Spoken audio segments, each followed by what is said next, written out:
Si mama, namatay sa pag-anak sa akin. Oo. Tapos, yun nga, maliit pa ako dito kila Lola.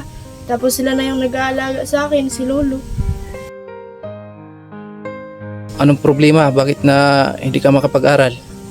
Dahil nga kulang magsusuporta, ganun. Tapos, syempre, sa kahirapan na din. Tapos iniisip ko, walang sumusuporta sa amin. Tapos, di ko alam kung paano yun matupad yung pangarap ko. Tapos, walang katuwang sa si Lola lang yung meron sa akin eh. Tapos, yun nga, dahil sa kahirapan, di ko din nasisiguro kung maabot ko yung pangarap ko.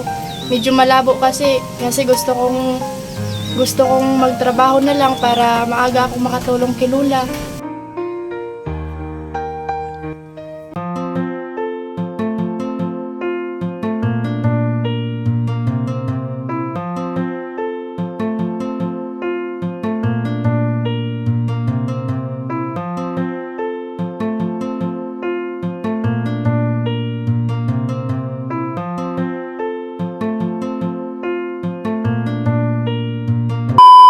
Magandang umaga po mga kasani at welcome sa panibagong video na ating pagsamahan ngayon sa araw na to. So meron tayong na-encounter dito na isang dalaga na nakatira dito sa kanyang lula.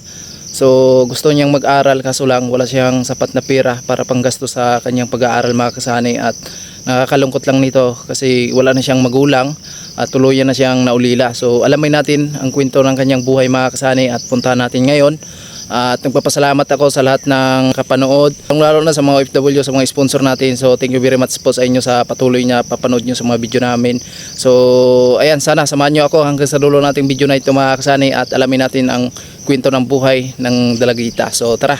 So dito na tayo mga kasani at ito po yung daanan papunta doon sa kanila. Nakita po natin yan, yung bahay na yan. So yan po yung bahay ng isang dalaga na tuluyan ng naulila. So itong nakikita po natin na mga puno ng kahoy, ang tawag dito sa amin ay bahugani, no? So inaalagaan talaga sila at tinatanim sila dito ng maayos at nakalinya, no? So inaalagaan ng may-ari ng lupa nito. Ewan ko kung anong gagawin nila nito. So nandito pala tayo sa Barangay Bulod, no? So kaya tinatawag to na Barangay Bulod kasi napaka-tirik yung daanan dito, no? So hindi ko lang na-i-vlog doon sa daanan natin, medyo matirik papunta dito kasi madulas din at panay ulan dito sa amin. At siyempre, huwag natin patagaling mga kasani at punta na natin sila dito sa bahay nila.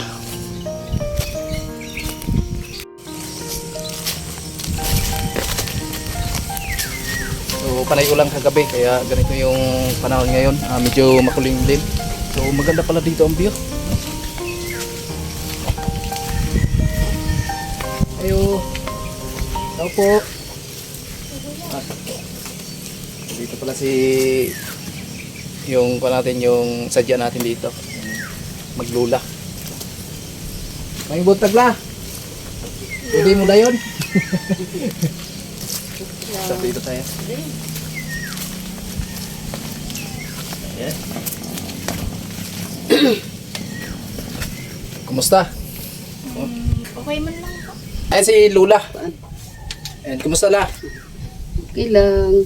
Ayan, anong pangalan mo la? O sa'yo pangalan mo? Lucia Aranita. Lucia Aranita. So, wala si tatay? Wala na. Tayo na. So, kayo lang dalawa? Kamu lang doon nag-uban? So, sila lang dalawa ni nanay nagkasama dito sa bahay nila. So, sa'yo pangalan mo? Bernalus Aranita. Ayan. So, ilang taong ka na? 16. 16. So, anong grade mo na ngayon? Grade 10. Kumusta? Kayong nagkasama ni Lula dito? Mahirap, ganun. Tapos, lalo na ngayon na wala na si Lolo. Kaya nakaiyak si...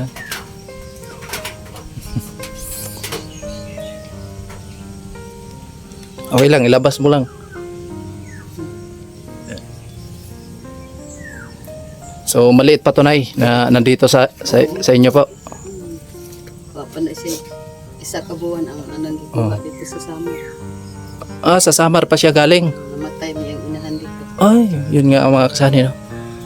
So, Karon po, namatay na po yung amahan.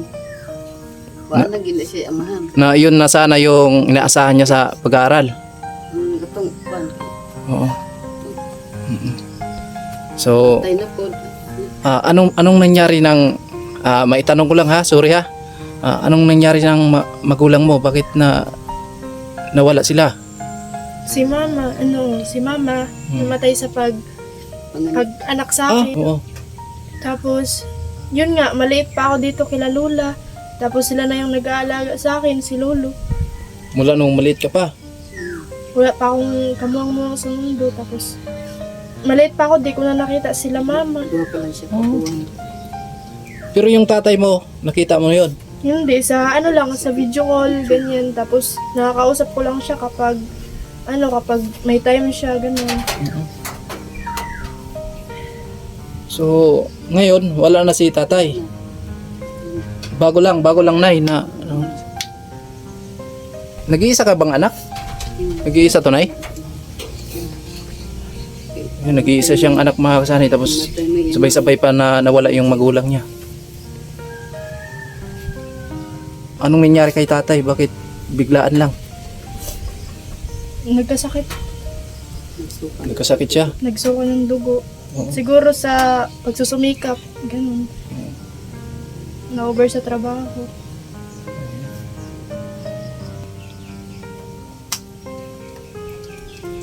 Ulila na siya ngayon ay.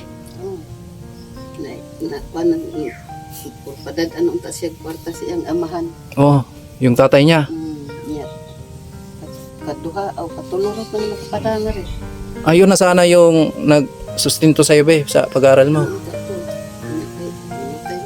So ano masabi mo be sa buhay mo ngayon na sobrang hirap at gusto mong makapag-aral at makapagtapos? Yun nga, mahirap talaga. Tapos, yung gusto mo lang malalapitan, gusto mo nang maranasan yung anong pakiramdam ng buong pamilya. Tapos, di mo alam kung paano lumaban.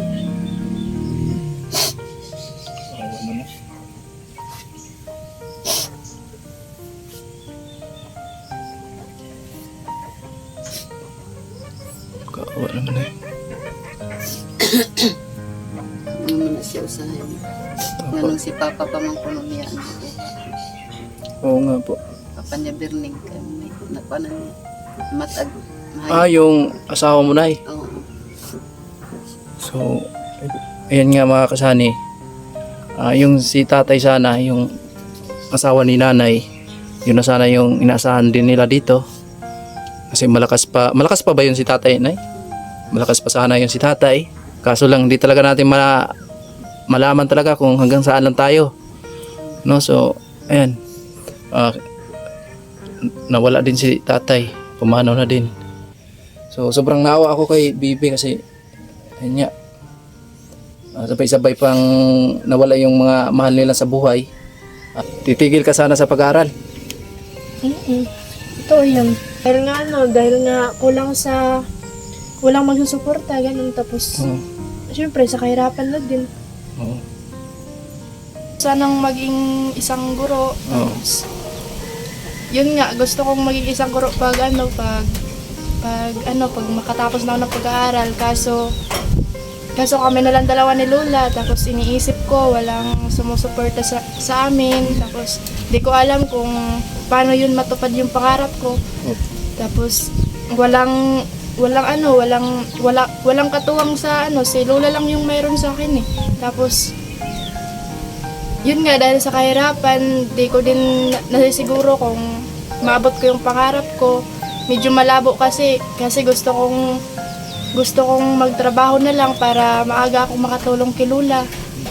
Ano kung may mga project ka? Kasi ngayon, pumapasok ka. Minsan, kapag may problema sa eskwelahan,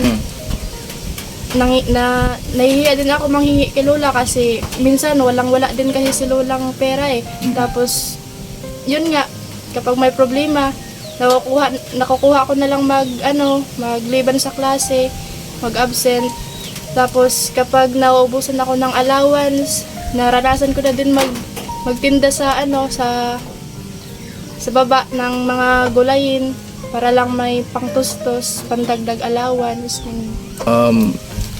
Sobrang kwan talaga, parang drugin talaga yung puso natin mga kasali na may kwento niya sa atin na ganun nga yung buhay niya, no? So yun na sana yung inaasahan ni Bibi, yung kanyang tatay, kaso lang nawala din. So ayan, napakahirap talaga kasi silang dalawa ng lula niya. At isa pa mga kasali, meron naman siyang matiyuin, tiyain, kaso lang hindi naman talaga palagi na lang na nagsusuporta sa kanila kasi kanya-kanya naman na may pamilya yon, no? Kaya ayan, naisipan ni Bibi na maghanap buhay na lang dito na silang dalawa ni nanay. Minsan daw nag-a-absent siya para makatinda ng gulayin doon sa baba pag araw ng linggo.